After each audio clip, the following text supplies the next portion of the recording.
Hey guys, welcome back to my Let's Play channel. In this Let's Play, I'll be taking on Pokemon FireRed. Now, my reasons for doing this are quite simple. As I've stated before, I'm a big fan of Pokemon. Big fan of the series. Love it. And Red, the original Red, for the original Game Boy, was my first ever Pokemon game. So it feels natural for me to Let's Play a version of that game. As for why I'm doing a Let's Play of FireRed instead of original Red, there's a couple reasons. The first off is that with the added features that FireRed has, it's more enjoyable to watch, and it's a little more enjoyable to play. Secondly, and this is more of a reason for me rather than, well, a selfish reason I should say, is that with all the changes in battling that have occurred between Generation 1 and Generation 5, there's so much that you would have to go back and forget existed in terms of Pokemon, actual Pokemon, because you'd be going down from, I don't even know how many there are, 600 something, to 150. You're losing two types, you're losing abilities, you're losing the physical special split. So it's actually kind of difficult for somebody who's familiar with Generation 4, Generation 5 battling to go back to Generation 1. So by going back to 3 instead, it makes it a little easier for me to remember how to play well and use good strategy. And this little tip screen, I like how they did this, and it's kind of disappointing they didn't continue to do it. Basically what they're telling you is they're just telling you how to play Pokemon in like 10 seconds. They're telling you you're going to be exploring, you're going to be battling Pokemon, you're going to have to talk to people, you're going to have to figure out where you're going to go. And by doing that, if you're new to the series, it just sort of gives you a little helpful guide on what you're going to be doing. So without further stalling on my part, we're going to hop right into our adventure.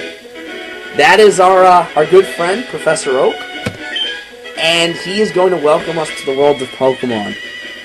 Now, the world of Pokemon.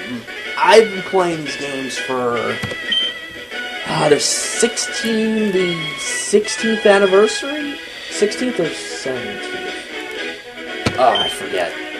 My friends on the forum are going to make so much fun of me when I forget this, but I think the 16th anniversary of the games was yesterday. So, I've been playing them ever since they came out in the US, and I accidentally hit the help screen instead of A. So, that gets to show you the help screen. But anyways, sorry about that. I've been playing these games since they came out in the US, so I've played a lot of Pokemon in my time, and it doesn't get old. So I really have a ton of nostalgic feelings about this game, so I'm going to have a really fun time Let's playing it. So as we get the game set up here, I'm going to go into my sort of philosophy on raising a team. I'm going to pick my name, by the way, for my name, and I'm going to be fancy and actually make lowercase letters. I know, shocking that I'm going to put that much effort into it, but I'm going to be saying this name a lot, so I might as well do it right. As for my rival, he is going to be Gary. Now, the reason why I'm doing this is because I like Gary Oak as a character, so I'm going to be nice to him. I know many of you as a kid took the advantage of naming your rival pretty immature, crude things, like I named him Butt, and like Stupid, and Ass, and Dummy Head, and all those kind of things. But I'm gonna be nice to Gary and name him Gary, but I'm just gonna edit his name so it's got lowercase, so it just looks nice. But as I was saying earlier, my philosophy on raising a team is that Pokemon is a game, in-game is not hard.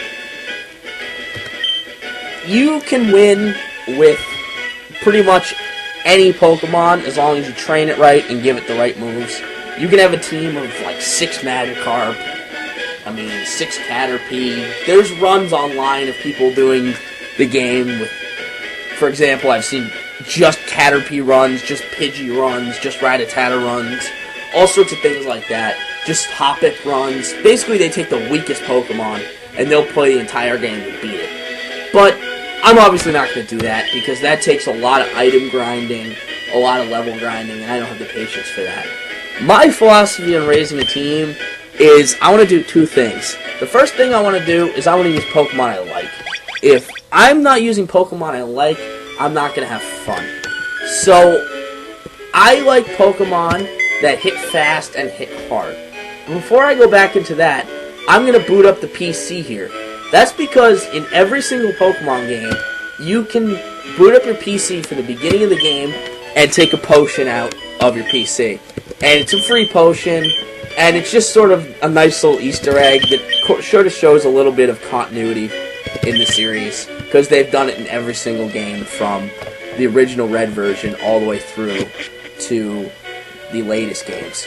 So, first thing we're going to do is we're going to talk to our mom, and she seems kind of down that we're going to be leaving, but she tells us that Professor Oak is looking for us, and he's next door. Before I do anything else, I'm going to set the text speed to fast, just because I don't have the patience to watch the text go slowly. It's going to make the game run smoother. It's going to take less time to do conversations. And as I was saying a minute ago, I'm going to use Pokemon I like.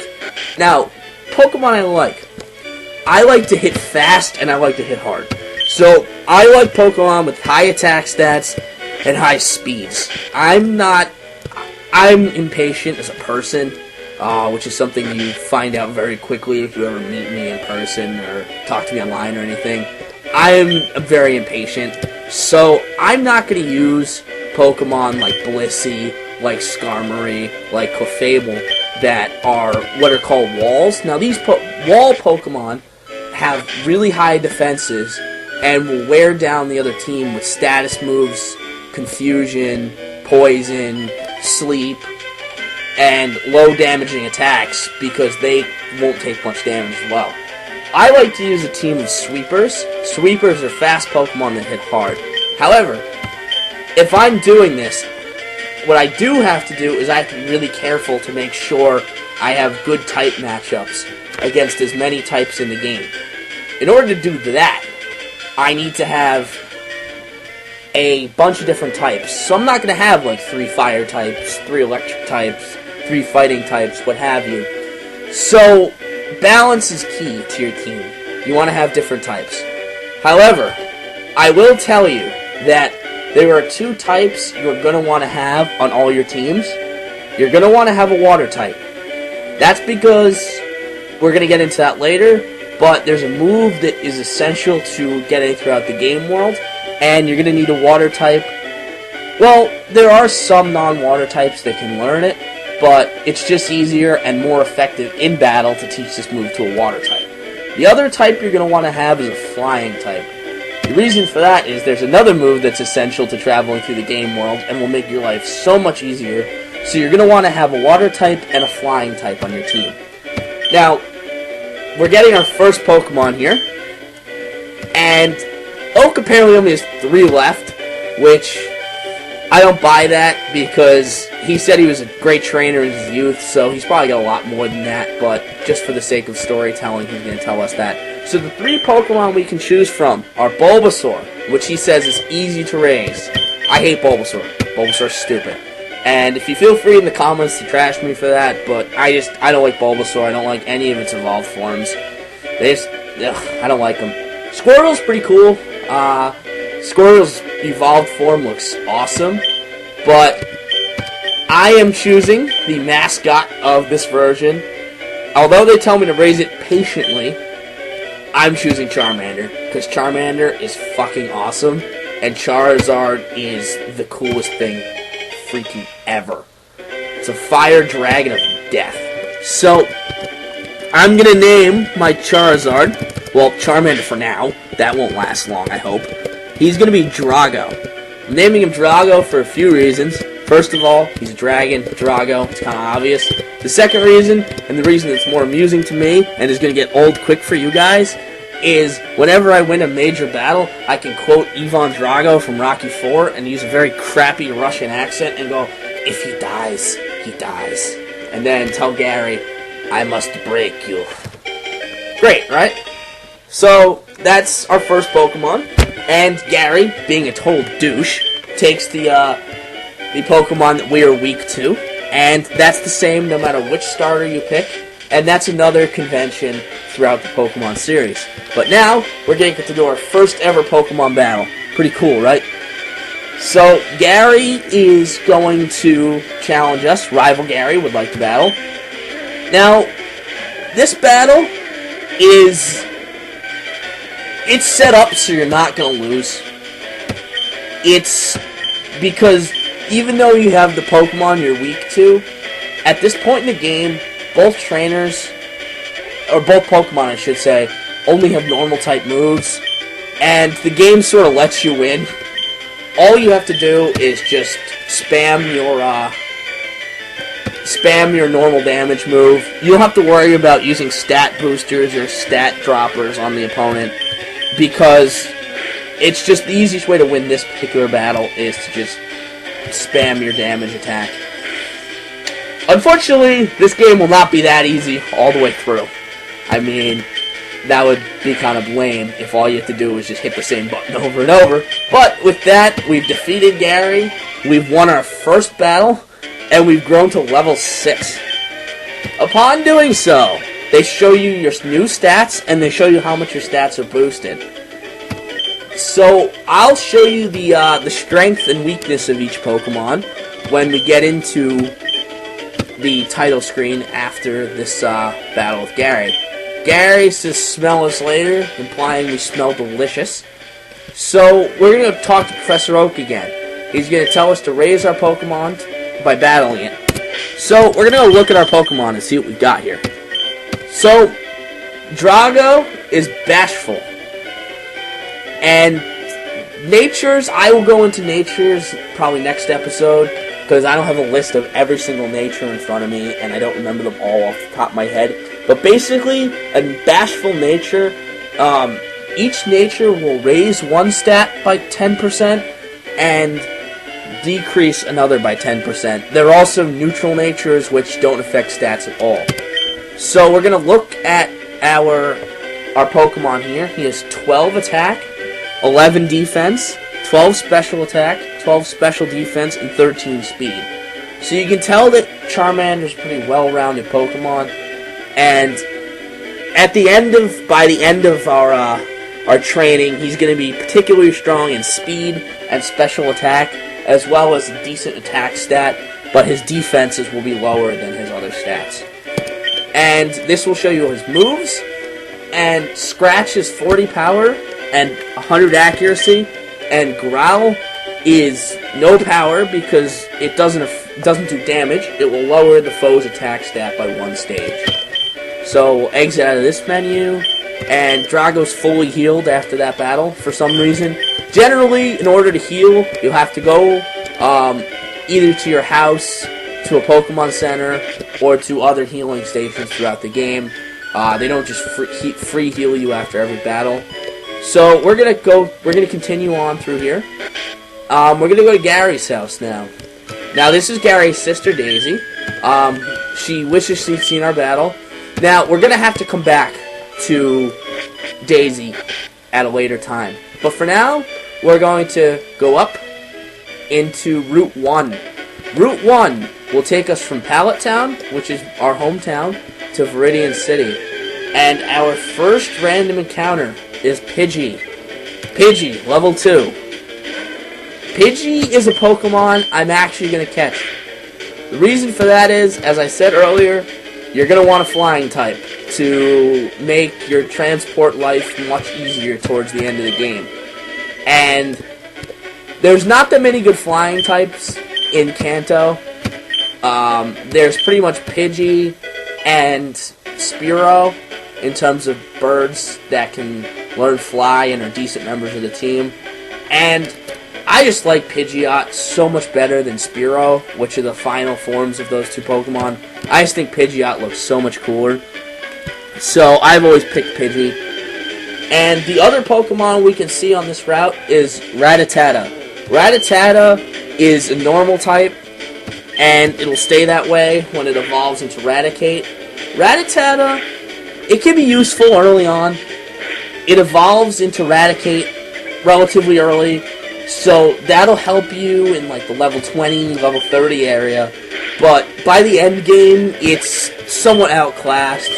So my recommendation would be, if you're going to use it to fill a team spot, I'd use it early on, and then hopefully find a better replacement in the later stages of the game. Another thing I like to do, which may be kind of weird, is I don't catch that many Pokemon. I only usually catch 5 or 6 throughout the entire game. I don't know why I've always done that, but I only catch Pokemon if I'm planning on using them, and that's because you don't really get anything for catching a bunch of Pokemon. You do get some minor rewards throughout the game, but they're like, the only one that's really important is I am going to have to catch a total of 5 Pokemon to advance the plot at a certain point, which I'll go into that when we get there. So we've reached Viridian City, our first real city in the game. Now, PC stands for Pokemon Center. Pokemon Centers, you come here, and you're going to restore all your Pokemon to perfect health. Pokemon Centers are lifesavers. Without these, you wouldn't make it very far. Another thing about Pokemon Centers, it's always advised to talk to everyone in pretty much every Pokemon Center, because usually one person or 2 people in a Pokemon Center will tell you something useful, or give you something, offer to sell you something. So you want to talk to everyone in the game. So I'm going to do that, because talking to everyone in the game, people generally will give you hints, they'll give you tips, they might give you something. So it's just good habit to talk to everyone you see. So this is our first side quest. This is the shortest side quest, and probably the most important. However, there's a fun little glitch involving this side quest that you can actually trigger and make the game unwinnable from the very beginning of the game. If you somehow manage to level your starter Pokemon up to level 16 before leaving Route 1 and before delivering Oak's parcel back to him, you'll evolve your starter to its second stage. However, the game will glitch and not allow you to complete this side quest. By not completing this side quest, you won't be able to catch Pokemon, and it'll just completely make the game unplayable. So I just thought that was interesting that, like, it would glitch up like that over something so basic. But now we're going to go back to Oak's lab and deliver him his parcel. And he says that we're talented as a trainer. I don't really know how he sees that. We've battled, 3 battles? And against like a Pidgey and a Rattata. But we deliver his parcel anyway, because he's a good guy. We're a good guy. We get along well. So, he got a custom Pokeball. You would think that makes an appearance at some point in the game, because they feel the need to mention what it is. It doesn't. Don't expect to ever hear about that again. It's like the GS ball from the anime. It's been 15 years. You're not hearing about it. So, Gary once again returns, and Oak has a request for us. He is going to give us a Pokedex.